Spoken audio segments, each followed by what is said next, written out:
Hey, what's going on? So I have a controversial one for you. Go figure, right? This platform? Controversial, you say? So anyhow, I wanted to just talk for a brief moment on the Genesis account. I forget exactly what chapter. I want to say chapter 9, where it talks about Noah. Now, when I did the etymology on the name Noah, it came back as rest, R-E-S-T. All right, as far I believe it's Hebrew. Noah is rest. So we all know, or most of us know, that Noah built an ark, A-R-K, correct? All right, so when I looked up what ark derived from, the term word ark, it means a private safe haven, a secret safe haven. And so if you were to merge the words together as in Noah's ark, you would be saying basically finding rest in a secret or private safe haven. All right, so now if you've been around here for any amount of time, you know I talk, teach, instruct on trust. All right, what is a trust? All right, it's a private, secret safe haven for your assets, right? It's a wealth preservation model or instrumentality.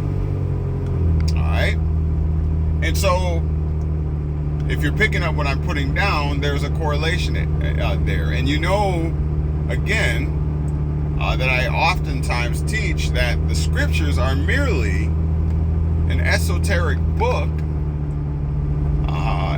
intending to instruct a very select few.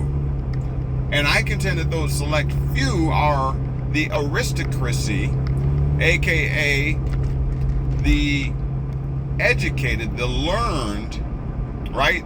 Maybe a particular bloodline or several bloodlines that are otherwise known as the elite. Now, let's go a little bit further into the Noah account. And if you recall,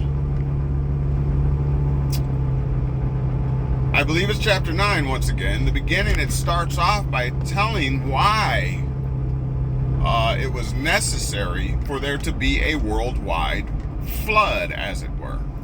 And it conveys that the necessity came on the heels of the sons of God, okay, basically having intercourse, which another term for intercourse is commerce.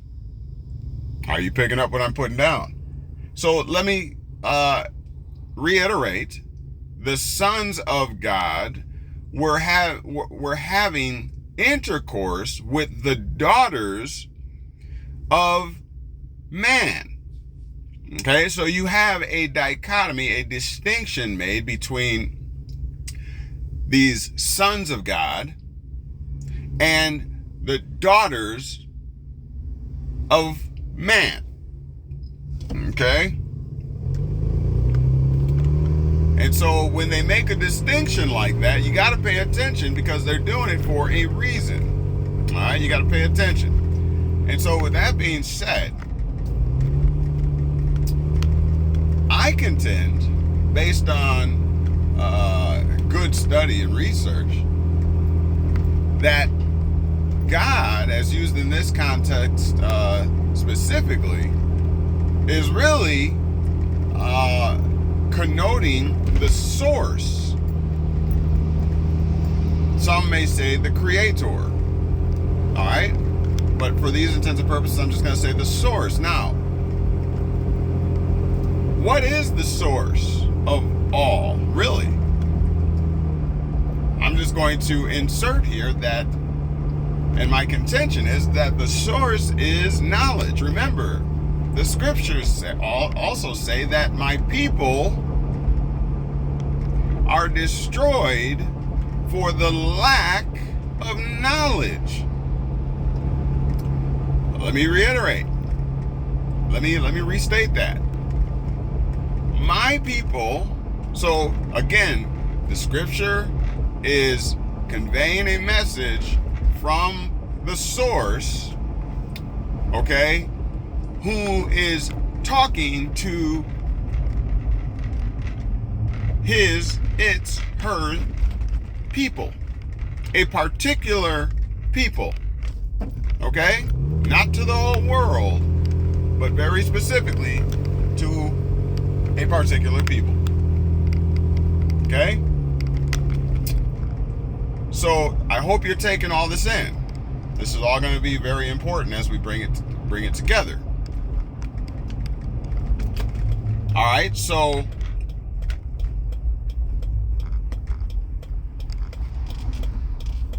let me find a parking spot here. One moment. So the source, again, or God, all right, I contend is knowledge. Now, the problem is that, again, the sons of God, sons of the source, these are they who are classified as elite. These are they who have been educated, who have studied, all right, who have been enlightened. That's why a lot of times they're referred to as Illuminati. They've been illuminated, right? The light. That these Illuminati essentially had intercourse or commercial dealings, commercial transactions with the daughters of men. Okay? And so the claim or the assertion through the scriptures is that this created an unholy or an unnatural hybrid situation. And it got worse and worse to the point where it spread over the whole world.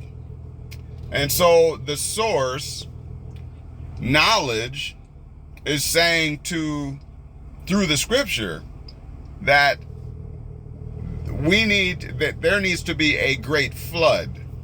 I'm going to judge. I'm going to eradicate this unholy union, marriage, this product of these commercial dealings, this intercourse between the sons of God, the elitist, and the laity.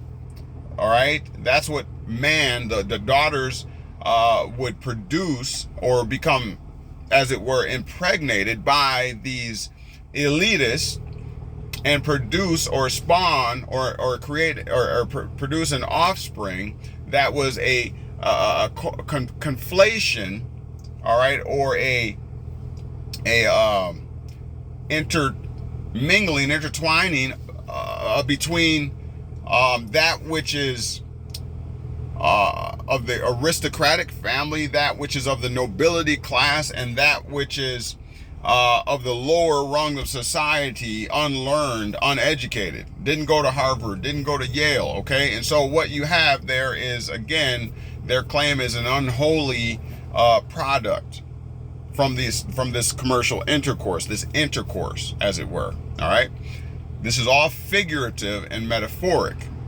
It's not meant to be taken literal, all right? And so now the flood is necessary. And so now, when you're talking about a flood, when I looked up the etymology of the word flood, even a flood is basically a substantial and sudden amount of water that takes over the land.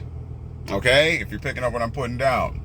In your studies, and definitely in the studies here at KnowledgeWell Media, we talk about estates and lands. We talk about how the legal system specializes in locking you into contracts to change your status so that there can be an occasion of a tort, all right, or a debt or an obligation through contract. You are lured in, right?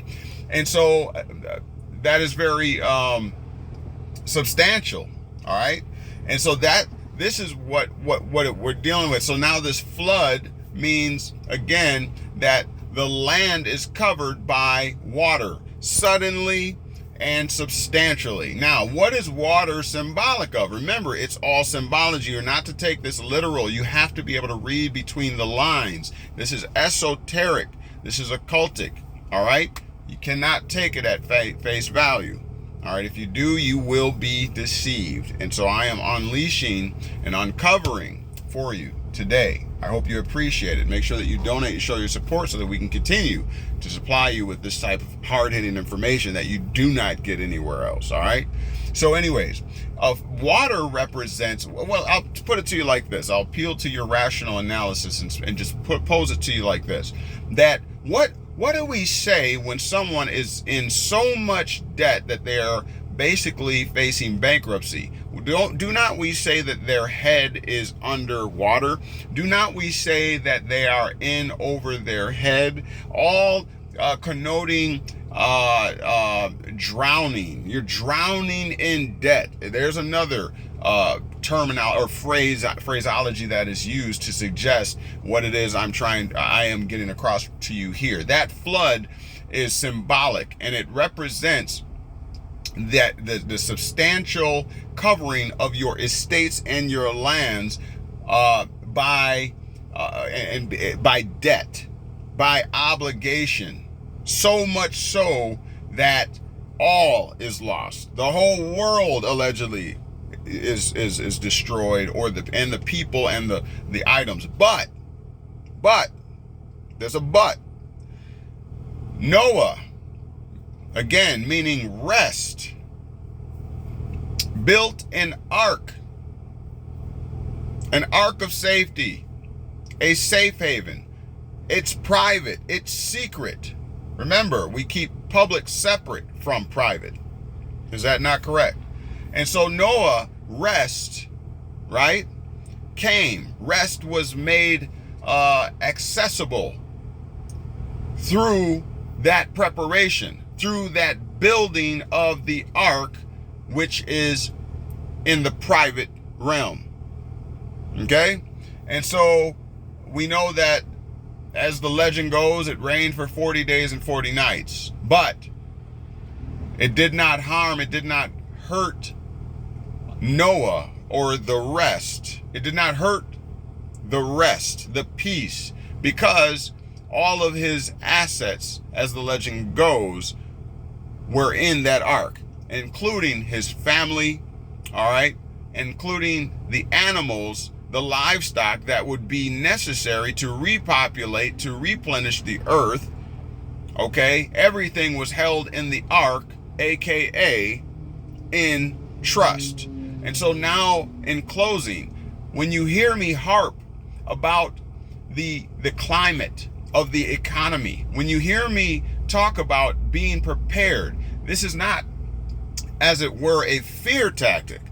This is getting you ready for what is coming. I know you can sense it. I know you see the cost of fuel. Howbeit, it is fluctuating and it is volatile, going up and down. But nonetheless, if you think that is it, if you think everything's going to just go back to normal, you have another thing coming. And so I know that you can see the cost of food and other things, the shortages, all right? I know that you are by now realizing that. Even the mainstream media is talking about it. So with that being said, it would behoove you to be prepared to get prepared. And the best way to do it is through the same way that the elite, the sons of God, have always done it. And that is through building an ark. And I'm telling you, as a matter of fact, that this is nothing new. The sons of God are being prepared because they are learning to read between the lines. You must do the same thing. And if you're having a problem reading between the lines, then you need to support channels like this that will help you to see and learn how to learn again. All right. With that being said, I'd like to hear from you on this topic. I may do something more elaborate and more in depth at a later time. If you would like to hear more on this topic, then please put a comment in the comment section, or in the comment section. Otherwise, yeah, we'll look to do something a little bit deeper on this topic. It's very important. But if you have not gotten your ARC, if you have not gotten your safe haven, your private safe haven built, you need to get started. All right, it takes a little bit of time, so we need to get on that. If you're interested in getting that started today, then hit us up in the comment section. Look in the description of this and other videos to find links. All right, you must be diligent. All right, don't be slothful. It's time to get you and your family prepared. And it does not matter. I hear people time and time again say, I am not a millionaire. I don't have a lot of assets to put into a trust to make a trust. That is not the way it works. That's not the way it works. It's a lifestyle. It's you have to start somewhere. All right. It's not about how much money you make. It's about how much money you keep. Keeping it in your own circulation and in your own economy. That is key. It doesn't matter if you make $10 an hour. These are principles that the elite teach their 5, 6, 7, 8-year-old children. These are principles, and you need to start not only applying them yourself, but you need to start teaching your children. All right. If you need help with that, hit us up. Look in the description of this and other videos for information on how you can get in contact with us. The email is knowledgewell, the number 4, the letter U, @gmail.com. We are available to start you today. Give us a holler. Otherwise, call the 1833. I think it's 266. Let me see what it is. It's 1833. I think it's Amercon, AMERCON, I believe it is. Look in the description of this video. I tell you what, just do that. All right. Hopefully we'll hear from you. Now you've been made free. The question is, what are you going to do with it? We're live every Wednesday at 5 p.m. Central Standard Time, right here, KnowledgeWell Media. Hope to see you at our next live. We'll talk to you soon. Courtney, signing out.